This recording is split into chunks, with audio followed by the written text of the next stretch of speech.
Uncommon is a production by Neural, a full-service digital agency.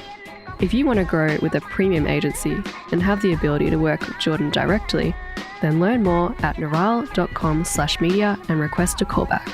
That's neuralle.com/media. My name's Jordan Michaelides and I'm the host of Uncommon, a show that asks the why on business, media, current affairs and sport. This Uncommon Corona editions sees us catching up with prior guests that have been on the show to document how they're actually adapting to this once-in-a-lifetime pandemic, I guess you could call it. If you like the episode, of course, please do subscribe on YouTube. Hit that like button. It helps us, of course, with the algorithm. Show notes for all guests, including previous ones, can be found at neural.com/uncommon. For audio, if you want to listen on podcasts, just search Uncommon on all your good podcast apps. And for social, to keep up to date behind the scenes, search at @uncommon_show. With that all being said, thanks for tuning in and let's get into the episode. My guest this week is Suzi Jamil, friend of the show, founder and director of Think Inc. She's gotten dolled up for us. Suzi, thanks for coming on. Of course, it's a pleasure. It's great to see you again, Jordan. How's your sneaker collection going? Have you been browsing much? Since in the isolation? At the start of the ISO, I did purchase a couple of sneakers. A couple of Air Maxes and different things. And I don't know why I bought it at the start of the ISO. I mean, I haven't worn them not once because I've not really left the house all that much. But and what I should have invested in was some actual running shoes because that's something I have been doing, but I didn't invest in that. So, no, it's pretty good. They're not really getting much wear, to be honest with you. I'm not really being able to show off. But they're sitting there waiting for us all to escape our houses soon. Do you know, God, it was like not long after your episode, I had Dan Monheit back on, who's a bit of a sneakerhead as well. And he told me about, what's that exchange where you could buy and sell sneakers? Oh, well, there's StockX, there's Coach. Yeah. StockX. So does he use it? He has, yeah. Also, I noticed, and I just want to have a quick look at it. I noticed Gary Vee was talking about it because they must have, I think he said he acquired like a small portion or something like that because they've started selling baseball cards and other collectibles on the site. So it was originally Sneakers Streetwear. It looks like sneakers and streetwear mainly. Yeah. And now they've got a whole section, handbags now. Fuck. And watches. I'm not surprised. It's a reseller market, which is essentially where you go where you want to get rorted on a product that you couldn't buy in the first instance. That's the reseller market. Buying anything resale is it's extortion, but you get it because you're on the hype. You know, you want what's hot. And Supreme is the most massive reseller brand, I think. Like anything Supreme that's resale, it's huge. Like if you go to a Supreme store, a t-shirt's a regular, $50 or something. And then a reseller, it's like $2,000 for a t-shirt. That's probably just AS color or something. Like it's not like fancy material. We don't even know where it's sourced from. We don't know what it's made from. It's just the brand. I'm on that hype trip. Like I'm not, I'm not talking shit on others. This is my hype trip too. And I get that. But when you sit back and you reflect, it's a crazy place. Really. Do you know I saw something that related to this quite recently. It was when the futures contracts for oil had gone negative. Yes. And that was mainly because it was so expensive to store oil that in terms of delivery of futures contracts, suppliers were willing to basically give you oil.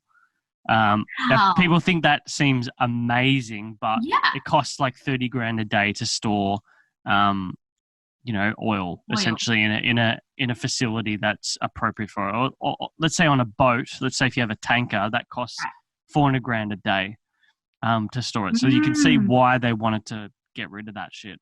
But it was fucking hilarious because someone was like, problem fixed. And of course, this is on Wall Street Bets on subreddit. On Reddit, the subreddit for Wall Street Bets, and it's got like barrel of oil, and then next to it is like a red barrel of oil with Supreme on it, and there's just like problem solved. which I thought was... Oh, man, it's so true. It's so true. It's shocking, but it's real. I know. Very interesting, though. So we were chatting off air about where we are now. Yeah. I've spoken with every guest about this and talking about this sort of scarification moment, or like, you know, the moment that we'll speak to our kids and grandkids about, so to speak. Yeah. Do you see this moment as that? 100%. I don't think that the world will ever go back to what it was, ever in the same way. I think this will change the rest of our lives, essentially. I think that in my industry in particular, in arts, entertainment, in industries where anyone congregates, it will make everyone more wary. And I think that for us, our generation will be the ones, you know, those old people that are like, be careful when you go out on the streets, you know, keep your mask on. That's going to be us. I don't know, I've said this to my friends recently. I've been saying I've got to find some designer masks, because even after this, I think that we're going to probably adopt a mask culture that's going to become fashionable. I'll wait till I can get my Supreme mask, John. And I really do think that it's going to change our lives. And I think in general, probably we will decrease the amount that we shake hands with one another, decrease the amount that we hug one another. We'll be more aware of this. And I think that there has been more awareness in other countries outside of Australia, other countries which do don the mask more often than we do. And they were more prepared for this. We have done incredibly well, like no doubt, but they were more prepared. As soon as it hit, they were like, okay, this is the plan of attack. And they dealt with things really nicely. And so I think that will happen here in Australia as well. So I definitely think that it has been scary. And I also don't know that, like, it's going to take a little while to just get back to regular social norms. Like, it's going to be weird. Like, I'm trying to work out, you said before about hugging and kissing people and shaking hands. It's confusing because, you know, in Western culture, shaking hands has been a thing for so long.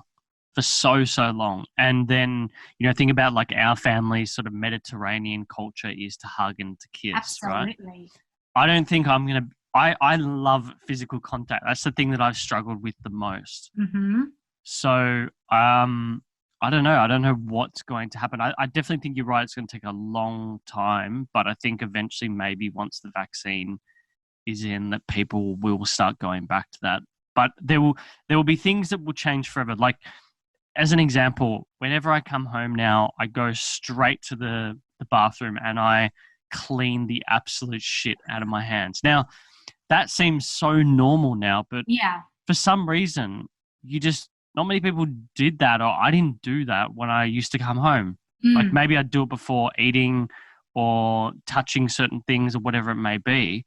But my first thought was never, okay, straight to the bathroom, absolutely. have to clean my hands. And now, like, I'm very, very cognizant of that. I wonder if that will change how many colds people will get every year. Just little things like that. I think we will all become more hygienic. I'm hoping so. And I'm hoping that we'll keep up the cleaning practices that we're kind of instilling as well. You know, cleaning things with disinfectant, using soap more.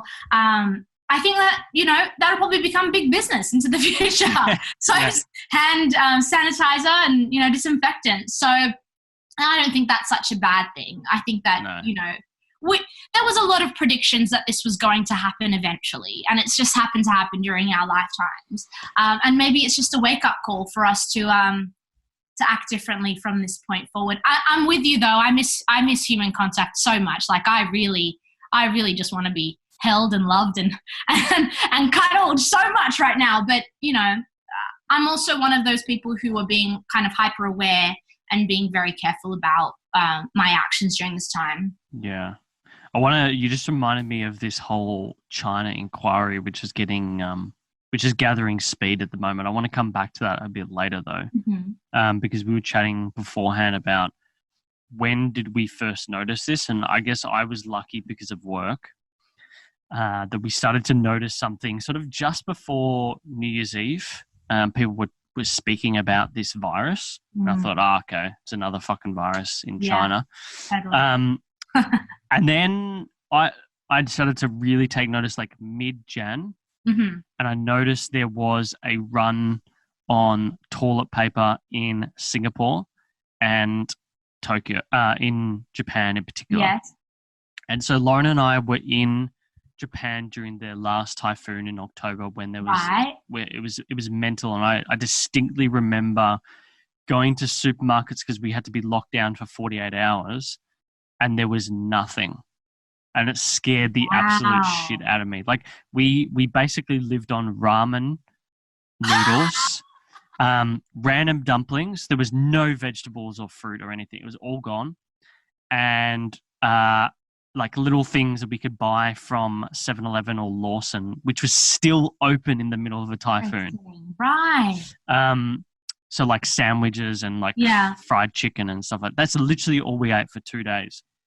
So in my mind, it was freshly ingrained. Like, I don't want to have this happen again. So we started getting a few little things to prepare, but I just didn't even think about the toilet paper. And then there was everyone going fucking ballistic about toilet paper. And we were out of it immediately, having to buy like fucking, what do you call it? The paper towel and stuff like that. Or we'd go to like the, IGA Express and hope that just before close, they've got some that's come in.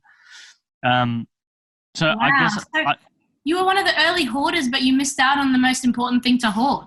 Well, we didn't even hoard. That's the thing, is we didn't have any tinned food at home. Oh man. So we only bought like maybe 2 weeks of tinned stuff, and luckily we haven't really needed tinned stuff and a few frozen things. So I bought like 1 or 2 leg roasts which are frozen and we've now used. So it wasn't actually that much. I hated tin stuff as a kid. Totally. So, I guess I'm curious from your perspective when, thinking about Sean's tour. Yeah. When did you first start to notice? Yeah, well, I kind of was fully focused on touring Sean Carroll in February. And I kind of heard inklings before the tour, and I was like, okay, my mind starts ticking over. All right, well, there's something going on. There's a virus spreading. What's going to happen? Are people still going to buy tickets for the other shows, blah, blah, blah? And it was during Sean's tour that I had just put on sale a tour for the month after. And it's not something I normally do. I give myself, 5-6 months lead time.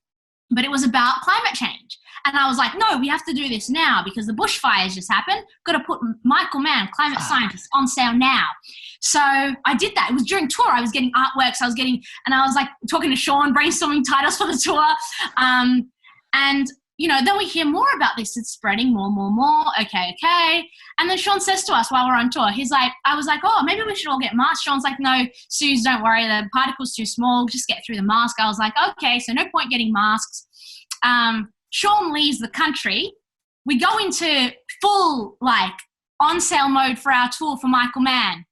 Meanwhile, I'm saying, when we go on sale, should we put out a virtual event ticket? Because, this pandemic might... And then we made the decision that we weren't going to because we were like, let's just let it play out. And then it hit to a point where I was like, we're going to have to cancel the tour. It wasn't even, there was no kind of in between. It was kind of, we launched the tour. We were like, do we do a virtual event? No. And we have to cancel the event. But what we actually did was we postponed the events. We had Michael Mann coming up literally in April. I'm distressed that I'm not on tour right now, that I'm at home. And then we had Peter Singer for June. So we had to postpone both tours. And I wasn't taking any risks. I wasn't like, let's postpone it till, June or August. I was like, no, 2021. That way I know that we're going to be able to do it. Now, I'm like, I actually don't think international borders are going to be open. Maybe they won't be. And if they won't be, then we have to make some more decisions. So that's kind of the spot that I'm in. It's a bit of a tricky one. But, we've transitioned. But when everyone else was hoarding, I went to the shops a couple of times and grabbed some things. We weren't, my parents were a little bit slow to agree that it was important that they stock up their cupboard. So I was kind of trying to walk through that, and I brought a few things, but I did say, I'm a vegetarian, but I did say that I would eat canned tuna if we had to. If we were in proper lockdown, I was like, you know what? I'll expand this out a little bit. I'll eat canned tuna if I have to. I've noticed, by the way, I've noticed that a few vegetarians have been willing to pick up fish again. Yeah, totally. Well, if we have to, we have to, we have to put humankind first. But yeah, so I don't know. It was really a journey. It was really difficult. It was a really quick turnaround for us. And I don't know when my business will be able to get back on track in the same way that it was. Yeah, and that's the thing, right? Yeah, it's incredibly scary for someone whose life is around, yes, firstly, raising rational discourse, number one, but number two, my life is around people congregating. And without that, our business is not the same business that it was. And you cannot recreate that without people coming together. And so it's been a struggle. It's definitely taken, of course, a financial toll, but an emotional toll, a mental health toll. We're trying to stay incredibly positive, and I've done everything I could to keep things running as smoothly as possible, but it's been a big transition. I've managed to keep my staff on, still at their full salaries in so far, but I've warned them that if we can't get this off the ground in the form that it is, then we're going to have to think about it and talk about it. But it's really hard. It's very hard. It is very hard. We're lucky here, maybe in comparison to the States, with the things that the government has been able to help people with. Like, I can say that JobKeeper thing, holy fuck, that is going to be a massive help for us. Yeah. Like, I know even our industry will not be as badly hit as yours, but sales are down like 60% or 50%. Yeah. And everything's pivoted towards certain services, which is good because, like I've had this feeling for a while that the economy was not in a strong position, and really what we're seeing now is something that was going to happen but has been forced upon us. And so I think that if you can survive, and I think that if you're this far already, you've got the wherewithal to survive, because I've already seen competitors of ours that say they only just do video, have already, like, I remember them closing down like a month or so ago. Yeah. And they had all these different services where they're like, they provided like unlimited video editing or something like that, and they just canned those services completely. Like, sorry, we can't offer that anymore. Wow. Yeah, it's just, you've just got to adapt. I mean, we've done a bunch of different landing pages and stuff like that. We've come up with a new form of marketing consulting, which is crisis marketing, which is interesting. It's either you've got to either your service, which is probably one of 4 industries, is booming, or you're the rest of us, where everything's gone to shit and you need to basically adapt to what you're doing right now. So that's been really, really helpful. Look, even if we can get on calls with people and see if that sort of stuff can help, is good. Yeah, definitely. I guess for you, I'm sort of thinking when you said everything went from 0 to 100, it would have been probably that. Everyone talks about that Friday. I remember it as the Friday that the Grand Prix and a bunch of festivals were cancelled, like Fashion Week here in Melbourne was cancelled. So it may have been around that same time. Yeah. How have you now pivoted? What does sort of your week look like? Yeah. So for me, that moment was when the Festival of Dangerous Ideas pulled the plug, because I was like, I'm fine. If Fody can run, thinking can run its events. And then I called them up and I spoke to them. I was like, hey, because I have a contact there. I was like, hey, is everything going to plan? And she gave me the typical PR response. And so far, everything's going to plan. We haven't cancelled yet, blah, blah, blah. Later that day, pulled the plug. I was like, okay. So we shifted completely from on-stage live events to online live events. And that's been a really interesting transition. It's been really exciting. It's kind of cool because I'm learning a whole new skill set that I didn't even perceive that I would need. And we've been talking about live streaming our events for years, and now it's made you do it. My arm's been twisted. Now I have to do it. But what we've done is we haven't just, we're not just live streaming our on-stage events. We've created a whole new series. So we created a new series called Outside the Box, which is obviously a play on the Think Inc. logo. And within that series, we've put together a bunch of different incredible talent that we've been showcasing, and we're just getting in our groove, you know, where we're offering something that's different than just a webinar. So we're using a software that you're able to actually go in, chat like you might on Zoom, but also you can network with people face to face. You can put your webcam on, and it's like kind of like speed dating, but without the dating part. Put your webcam on and you can meet them for 5 minutes and you can choose to network with them. What's the name of the software? It's called Hopin. That's the one I'm using at the moment. It might change, but hey, we're testing the waters with this now. So we're using that. You can network, you can go into separate sessions, you can have expo booths.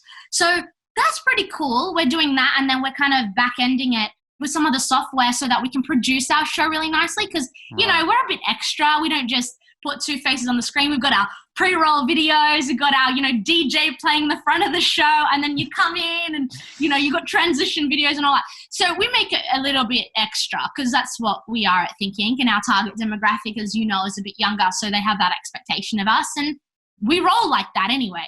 So, that's been kind of fun. It's not the same as touring. It's not the same as traveling. It's not the same as congregating, but it's offering people the same experience of sharing ideas, asking questions, being in a room with like-minded people, even though it's a virtual room. And so I feel like our mantra and our mission of what we're trying to do with our business can still exist in this virtual realm, which I'm so excited about, because it's so important that we stay on our path.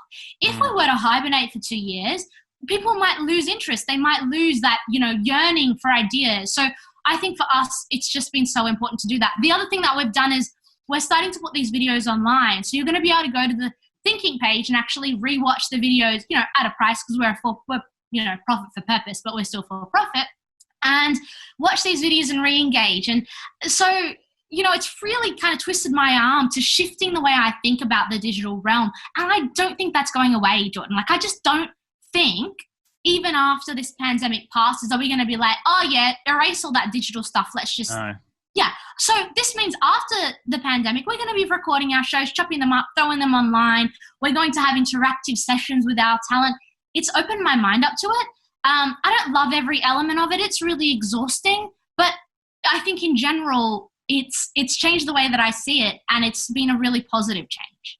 Yeah, I would 100% agree. I was thinking, when I was looking through everything the other night, does something happen where you do the standard tours, but then there might be like a flash tour or a pop-up tour where it's sort of like a topic has been in the news in the last month and it's come up, and then all of a sudden, a Sam Harris of the world might be able to do an online tour type scenario. I don't know, but there's definitely something there. There's, this device that I was showing you before, like, has sold out in Australia. So, and like there's streaming devices that we've looked at to upgrade our equipment, which is sold out. So it tells me that a lot of people, one, would expect it nowadays, but two, have the capabilities now. Like, it's sort of just pushed everyone forward into that Twitch streaming world.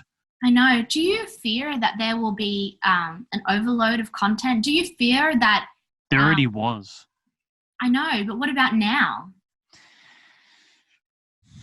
I don't know. What I feel positively about is that our market is niche. You can access this stuff on YouTube, but it's not the same as being there at the event. It's just not the same as being there during the live event where you can ask questions and they get answered by the talent. It's a different offering in that sense. But yeah, I worry that there might be an oversupply of content after this, and how do we deal with that? Or should that not matter so much, because there's so many people in the world that we can always build out our audiences like that? I think what happens, just from my knowledge of producing content, what eventually happens is that people who don't gain traction just fall to the wayside and give up. So I think that there may be an initial splurge in this stage. I know that we've held back from doing more podcast episodes and just made them more current, so bringing them closer to the publishing date, which has been very handy. But I have noticed some people that, like, we have a podcast that we like and that I've been on in the past. It's called The Daily Talk Show. But all of a sudden they've gone to doing 2 a day live.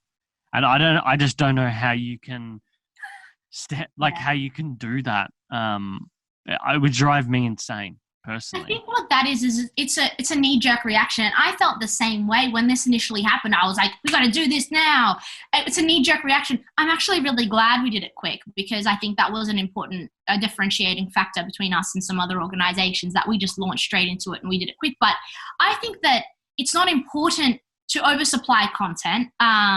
We're going to scale it back to not supplying content weekly, but to supplying content every 2 weeks. And I think that's fine for our market. But I think that is initial knee-jerk reaction is like, we want to be in there. We don't want to lose out. We want to get in front of people quickly. I just believe in quality. Yes. So that's just, I just know that's what I do well. Not everyone's like that, but I feel like to really stand out, you have to do things that stand out. Absolutely. And you do that well. Yeah. So we'll see. I think for those guys, it works because they're more like a radio show. But I think for a bunch of, like, one thing I have seen is how many hobby podcasters and like YouTube channels have sprung out from this, which is good because there will be things that will be found from this, but there's also a lot of shit out there nowadays. So I think, but there really is something to be said about persistence. Like, you know, we when we interviewed you and some of the higher profile people, we were sort of 2.5 years into it. The first 2 years we were really shoveling shit. Yes. So I don't know. There's something to be said to that. If I can see people persist, I've got respect for that. Yeah. No, I definitely 100% agree with you. But I'm also on the bandwagon for putting out some new YouTube content. I've been recording my dad cooking some ethnic meals, and I'm starting a YouTube channel for him. It's not launched quite yet, but that's something that I've been hobbying about while we've been in ISO. So I mean, that's been a bit of fun. I said that to you a while ago. Like, I want to see some videos of your old man cooking. Did you post something on Instagram, like a few stories here and there? Well, I posted some of the food that he's been making while I've been filming it, for sure. What has he made? Oh, he's made, he makes a lot of fresh bread. He made a barbecue one episode. He made fresh flatbreads, which he put za'atar in, and then he made like a salad za'atar wrap. He made cheese bread with olives and, of course, like all the herbs and spices on top of it. He made little dumplings, deep-fried dumplings with ricotta cheese and sugar inside. It's been a trip. It's been a journey that we've been on of this incredibly delicious food. He's made some fish and chips, like different stuff. But like, I'm leaning him towards the ethnic stuff.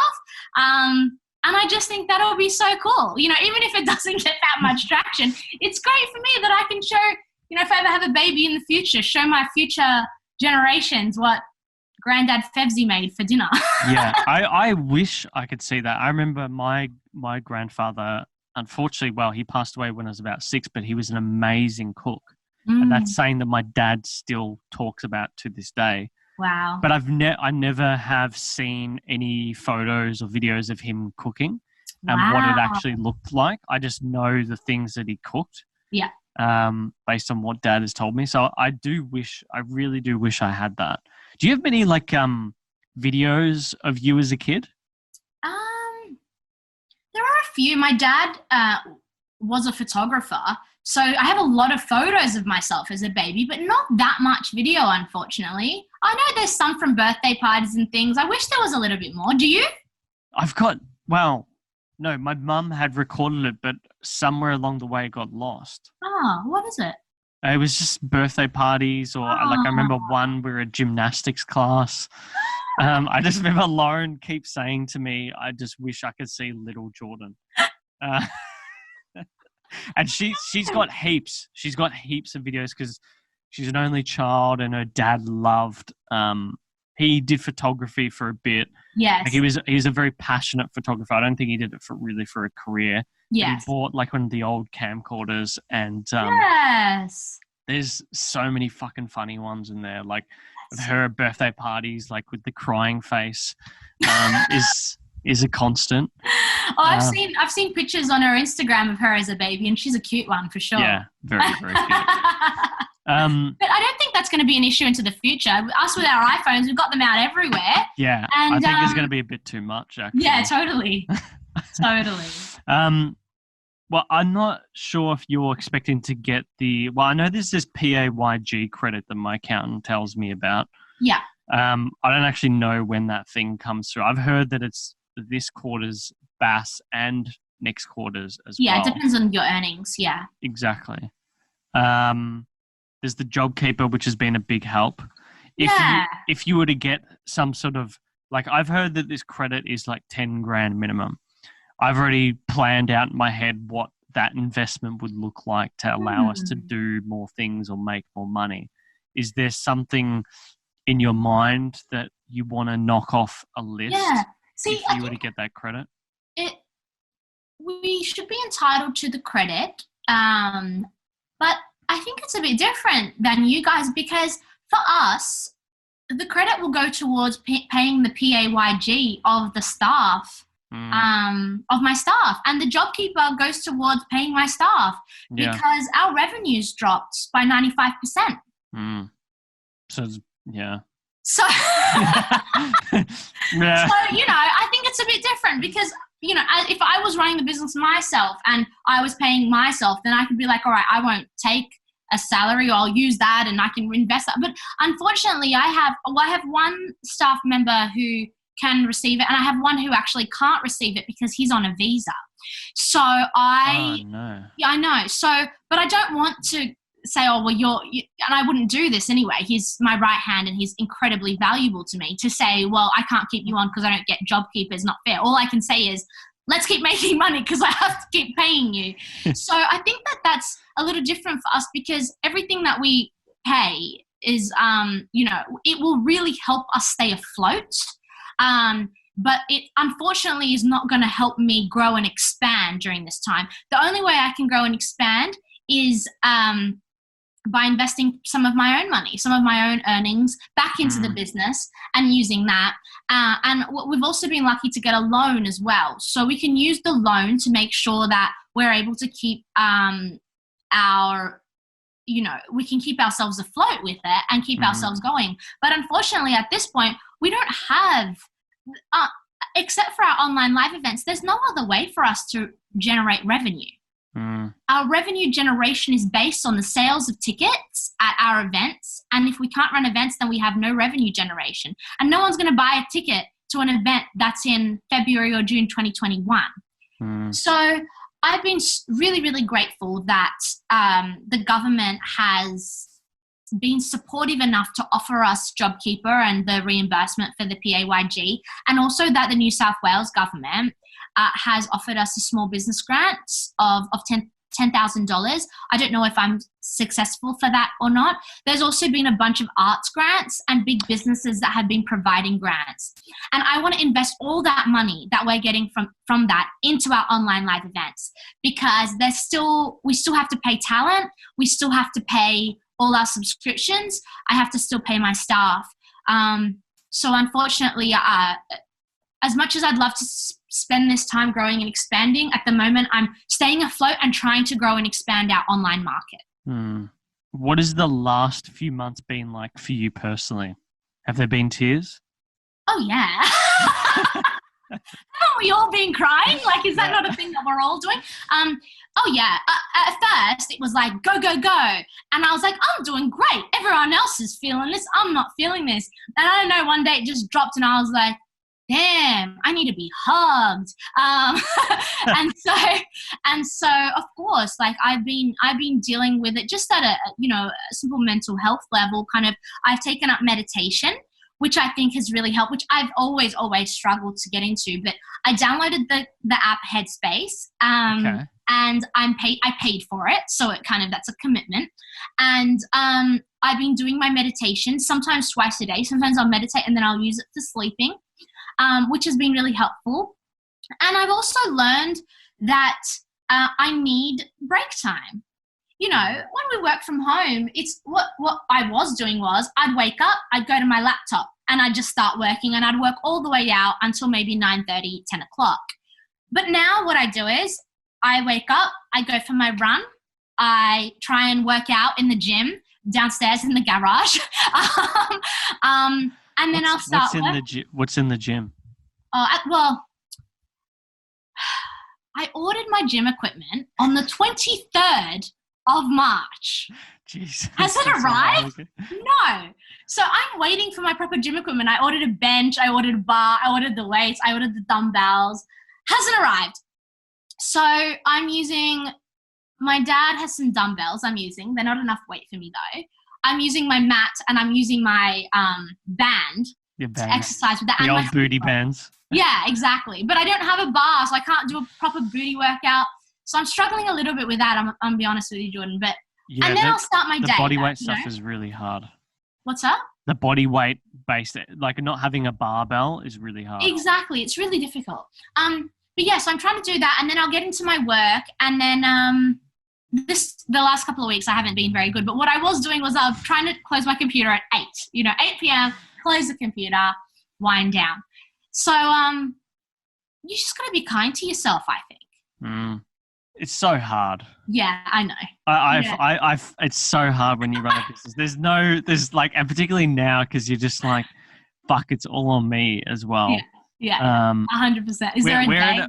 We're in an awkward fucking position because, well, we're lucky now. We were meant to be getting married in October. It's not going to happen in October now. It's being moved to April, but saving and budgeting for that at the same time as this is just a nightmare. Yeah, I feel that.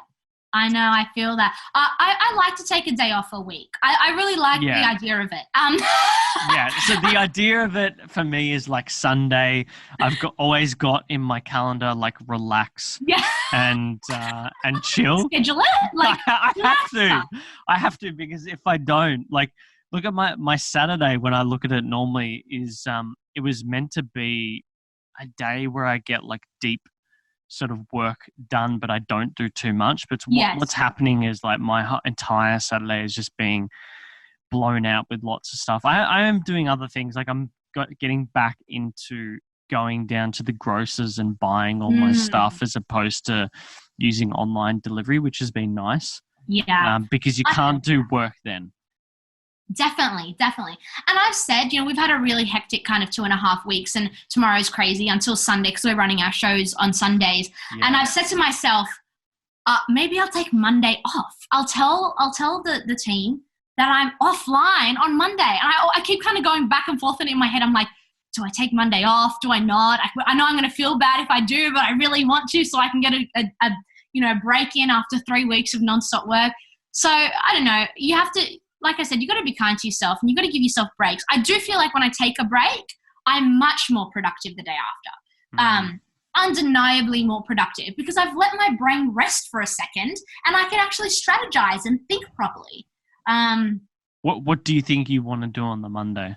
What's a relaxing day look like for Suzi? You know what? I would spend half the day probably just jamming out, put my music on loud, doing a little bit of working out, go for a proper run, enjoy, like, not just rush it in the morning to get back and shower and get ready for the day. Enjoy it, put on Drake really loudly in my garage and just jam out half the day. And then the other half, even if it's watching a movie, watching Netflix, something like that, recording some stuff with dad, talking to my family would be nice. FaceTiming with some friends who are not working like I am and just chilling during ISO. So there's two types of people. My friend said this to me the other day. There's two types of people. There's either the people that are working their asses off to stay afloat and survive during this time. And there's the people that are on JobKeeper, but they have nothing to do. So they're just chilling in their houses, doing yoga, going for runs. Taking up bread baking seems to be like a thing. I wish I was doing that, but that's not life. So I don't think though that people like us could ever do that. No, if I'm honest, like I think the A-type personality means that it just wouldn't happen. You just find another thing to do. Yeah, absolutely. And the number of people that I've had giving me a buzz and saying, Suze, what about this strategy? What if we launch this together? Why don't we do this during this time? And I'm like, okay, one thing at a time, one thing at a time. Do you think that when you look at the industry, there'll be many businesses that will go broke, or do you think based on where things are now that you think people have learned to survive, or we're not sort of in the thick of it yet? I think that I think people usually have stores of, 3 to 6 months of the ability to keep going even if things stop. And so I think we're in that at the moment. And I think that JobKeeper will make a really big difference. And so will the other government subsidies. But for our industry, it's a little different, you see, because unless those borders open up again and there's no kind of 14-day quarantine, we can't do what we do. And so that's why you see all the big promoters, Live Nation, all the big promoters are moving to this online model, because everyone's trying to work out how to generate revenue without touring. And so if we didn't, and we didn't make that pivot, we would die. Absolutely die. Like there would be no option, because there's no other way to make money. You know what I mean? And so do I think that businesses and people within this industry are hurting incredibly badly? Yes, absolutely. Are there people that have lost their jobs? Many, many, many people. People that, worked at venues that can just no longer work anymore. What are they supposed to do? Go stack shelves at Woolies? Okay, but it's not their calling. So I think that it's really, really difficult for the not just the entertainment industry. I'm just, going on about that because that's my industry. But it's really difficult for this industry, and a lot of people will lose their jobs, and maybe they'll get them back, but we don't know when that's going to be. We have no end in sight yet.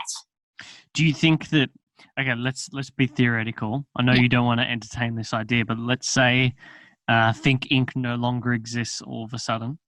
Yeah. What would you do? If you were in that scenario, like a lot of people that have lost their jobs, what do you think you would rationally do? Yeah, I'd probably start a new business. Yeah. I just don't think. Just I think start my all life. over again. Yeah, I think that my life and entrepreneurship and running my own business, working for myself, is what I want to always be doing. The other thing that I'm doing during this time to generate a bit of revenue is I'm working with organizations to run their events. So, for example, I'm working with UTS this week to run their conference. So maybe I would go into some sort of consulting for a little while because I know what I'm good at. But, I think at the end of the day, my passion is about raising rational discourse, sharing ideas, asking big questions. So unless I'm working on that project, I don't think I'm ever going to be fully fulfilled. And there's many ways that I could be working on that. It doesn't just have to be through live touring, but I definitely have a spark and a fire inside me for live events and live touring. So I know I haven't exactly answered your question, but to be honest, this is an incredibly difficult question to answer. Because you don't know, because you can't perceive it right now. But I could see how you would just go. I could see how you would just take a break for a little bit and then wait for things to settle and then go do it all again. Yeah. Like you would just, like, what do you have in life? You've got your contacts. In these sort of businesses, you've got your contacts really in that. And your reputation. And your reputation, that really defines you.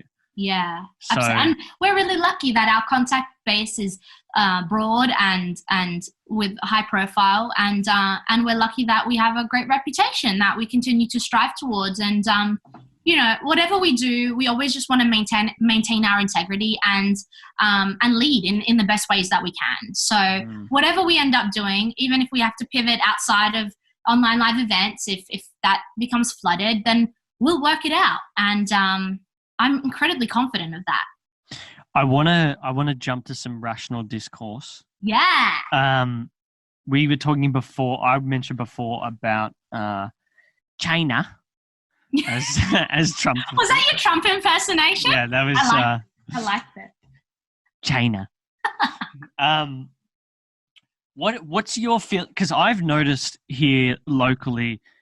Look, we've had some people on to talk geopolitically about China in Asia and Australia's geopolitical position between America and China. Yes. And I think that this event has, like everything else, accelerated what was probably already going to happen. And that is, in in my opinion, here locally, people are questioning our relationship with that government, primarily because it's very well known. Even my parents are aware now how authoritarian they are. Yes. And the way that they treat their people, and how it's started to come to affect us, whether it's an over-reliance on things like face masks, Yes. medicine, or even an over-reliance on them as a country to be spending money here locally. What's your feeling on the mood with China? Because there's this whole inquiry is sort of gathering steam on both sides of politics here. Yeah, I think it's really interesting. So I think there's a couple of elements. There's definitely the political element.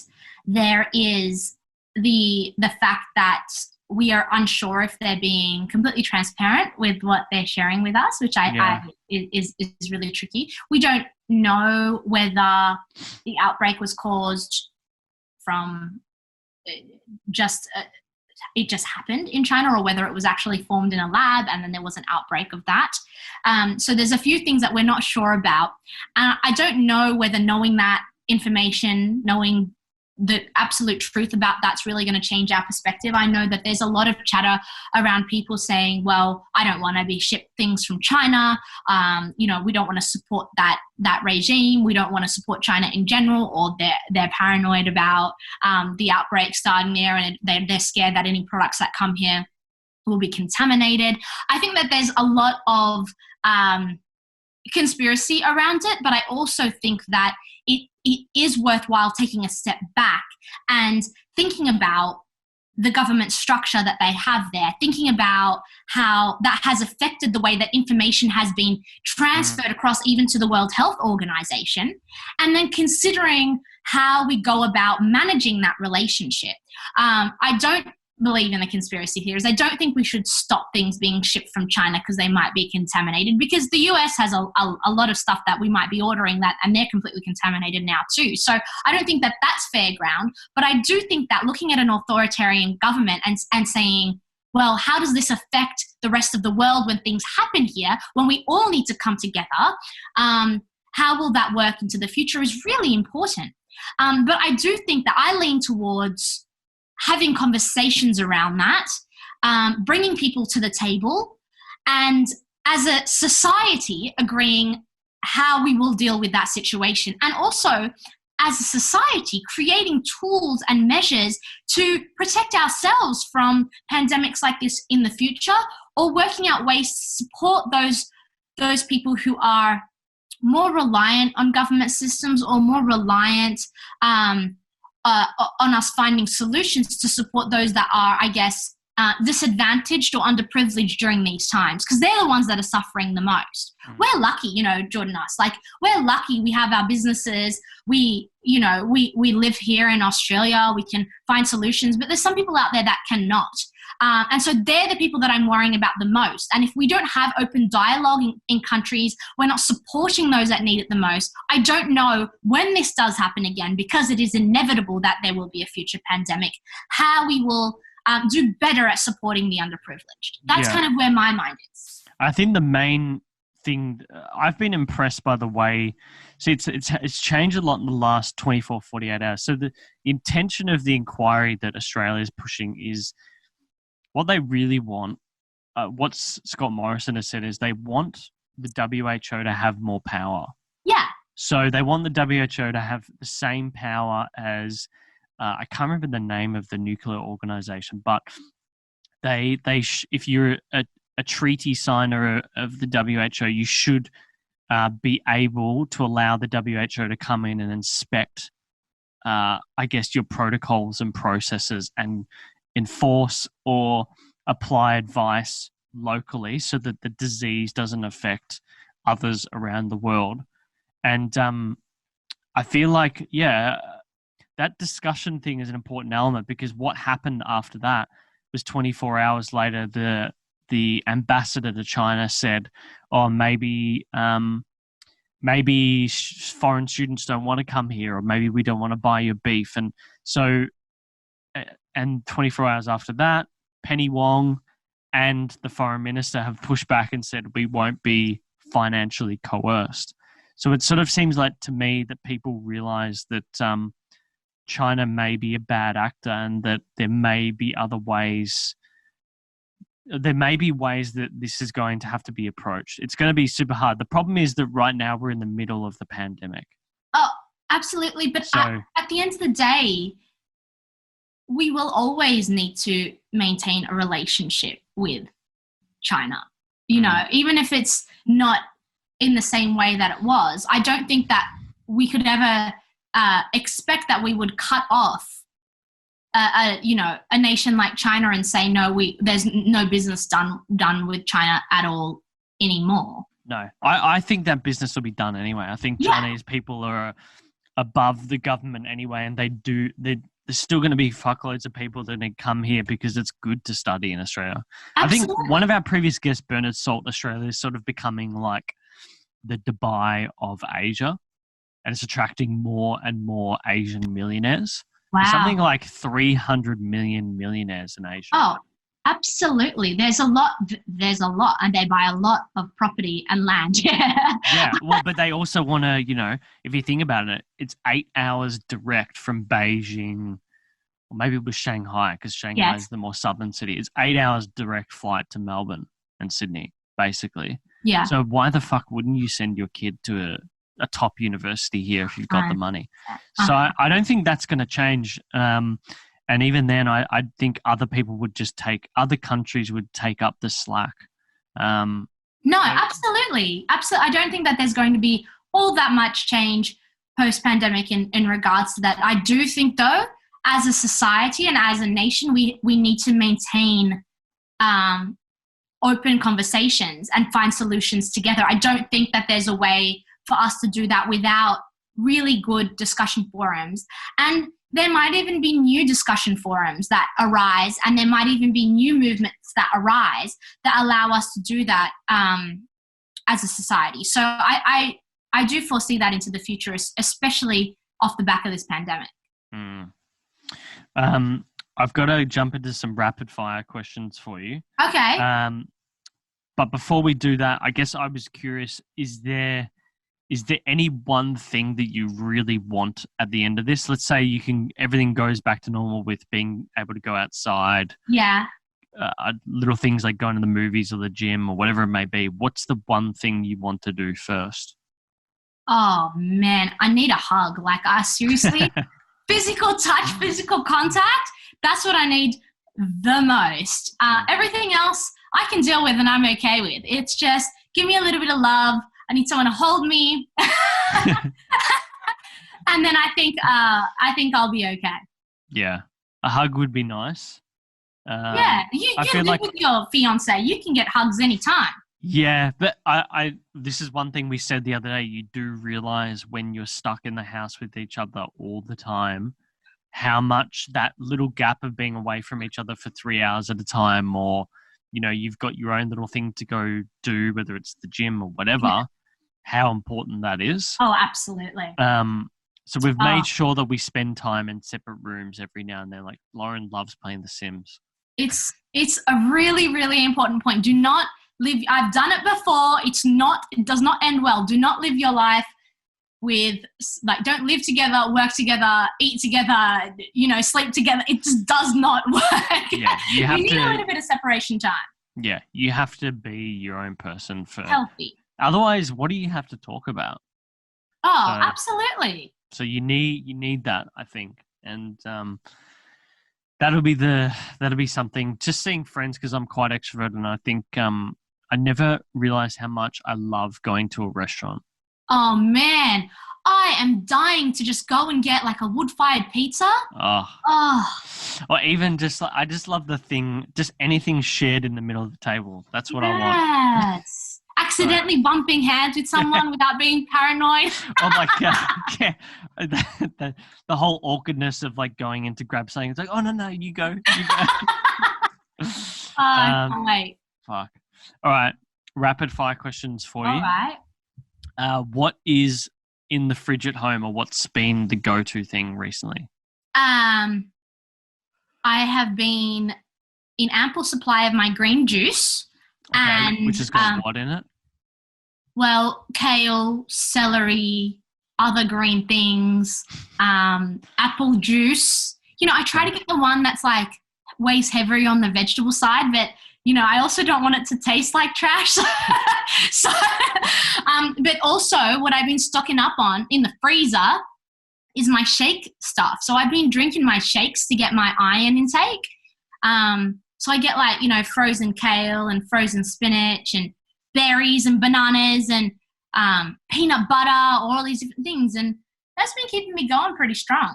Yeah, I love, I probably have I definitely have a big shake in the morning. Oh, really? What do you put in it? Blueberry, banana, hazelnut butter,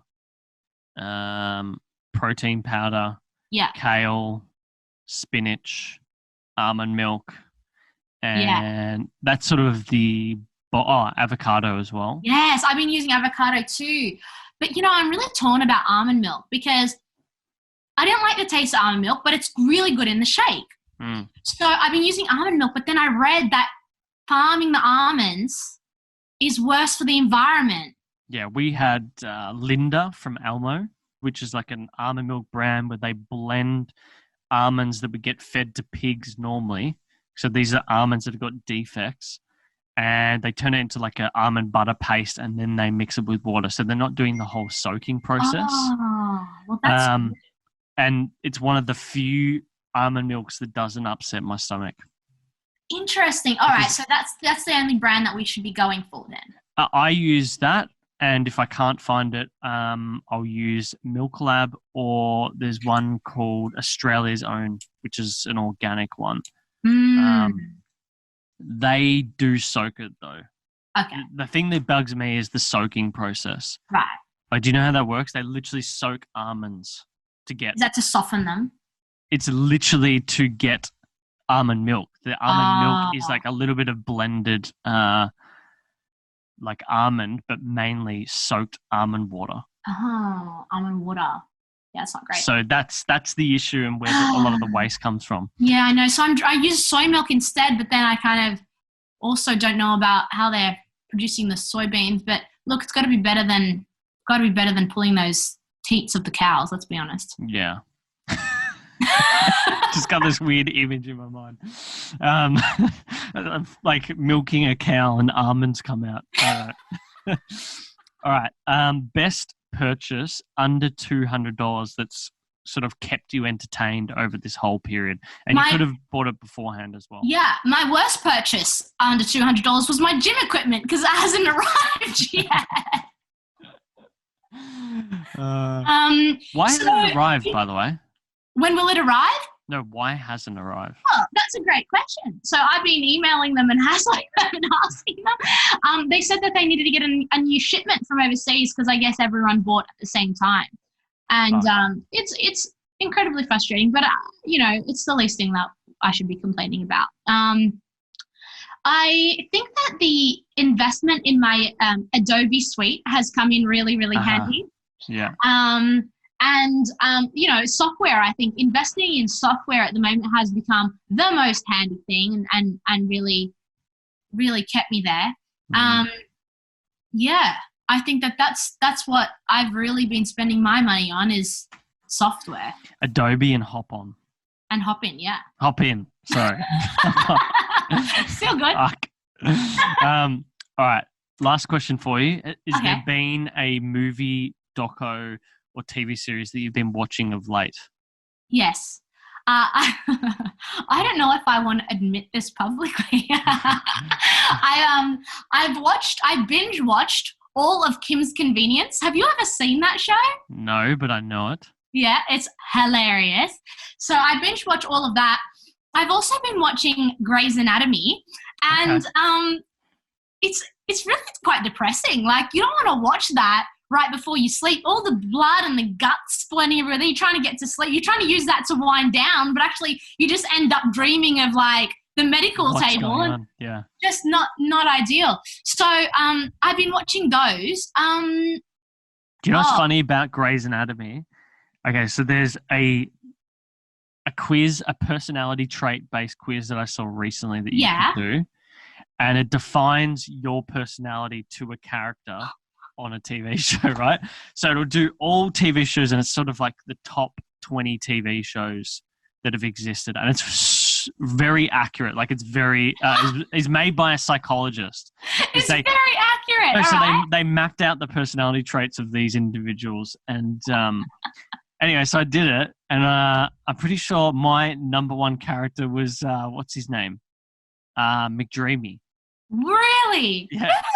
You got the McDreamy vibes. I get it.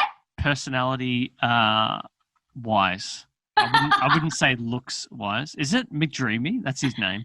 Yeah, McDreamy. Derek Shepherd. Yeah. Derek Shepherd. Yeah. What a legend. So you know what show I haven't watched yet, but I heard that I would really like, and I think other people that watch your show would really like, and you might like. It's called Devs. You heard of it? Oh.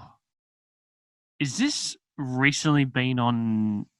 No, I know what you're talking about. Yeah. It's I only have access because I have Foxtel, the on-demand Foxtel, and it's on there. And essentially it's pulling in theoretical physics, quantum mechanics, all this ideology and throwing it into a show. And I can't wait to get on that bandwagon because I think I'm really going to like nerd out on that badly. Yeah, a lot of people have spoken to me about this actually. But you know what your question should have been to me, Jordan? What book have you been reading? Because, you know...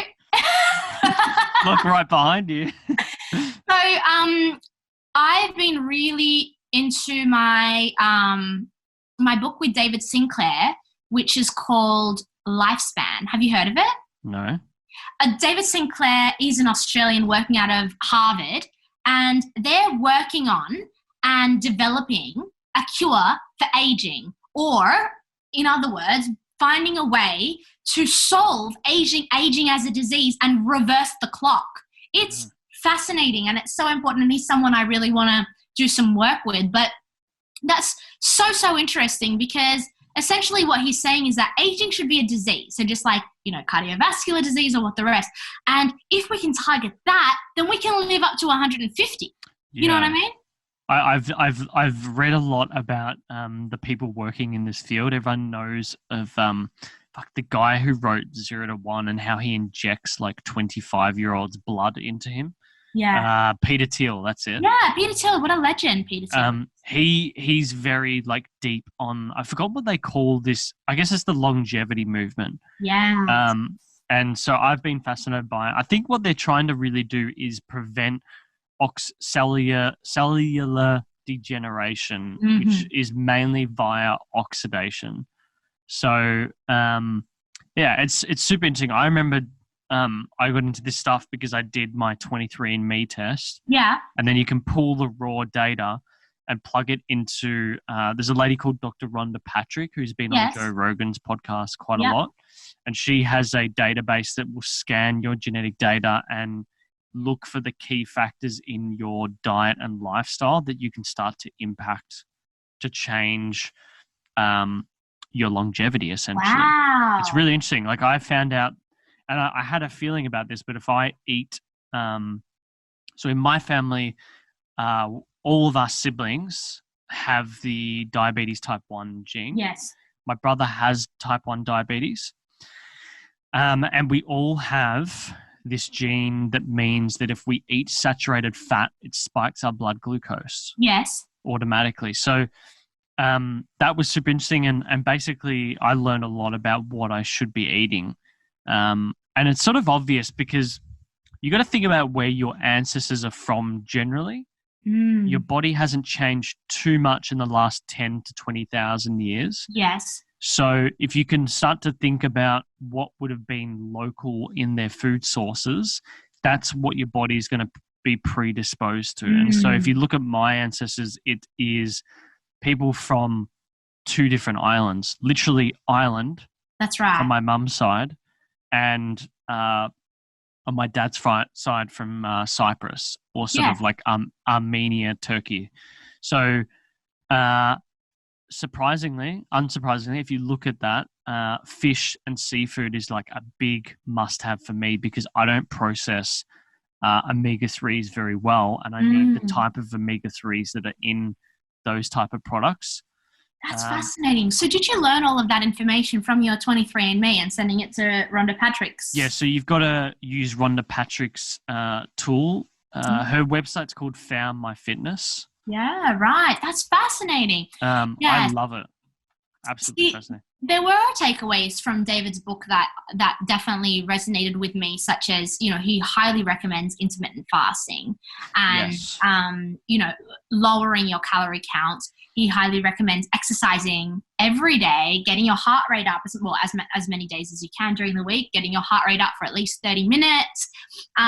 He recommends a few other drugs that they're still doing tests on, including an extract from red wine, including a medication that's already given to diabetes sufferers, and NMN as well, which they've been working on for quite a while.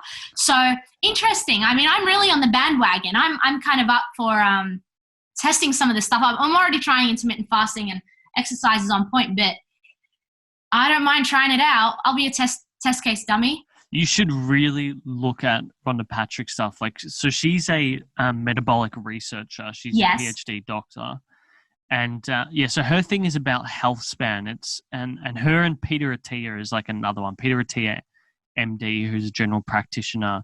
Yes. And he's on the board of an organization that they sell like a program to people that helps them reverse type 2 diabetes. That's great. Through diet and changes in their life. But it's interesting you mentioned that because I think it's resveratrol, which is in red wine. In red wine. And but in a very, very small quantity. You're not going to be able to drink enough red wine to get what you need. No, you need to consume it over a lifetime slowly for it to have any significant impact. Yeah. What was the other one that you mentioned as well? It's called NMN. Now, I'm not going to be able to tell you the scientific name for it, but if you Google NMN, you'll find it. Yeah, I think it's a tablet that suppresses your blood sugar spike. I just can't remember the name of it. There's a product name that everyone talks about. Anyway, her stuff is fascinating, and Lauren absolutely loves her. She had a series, because she had a baby recently, on the things that mums can do to help grow the brain of their child, which is super fascinating. Love that. So anyway. But yes, I think that asking me the book is definitely relevant, and I've been on that trip for a little while, and I got through that. I also got through Anthony Kiedis's book, Scar Tissue, which is interesting. I don't know anything about the Red Hot Chili Peppers, but I really wanted to just hear a really good or read a really good autobiography. So that was great. So yeah. We'll make sure we reference both those.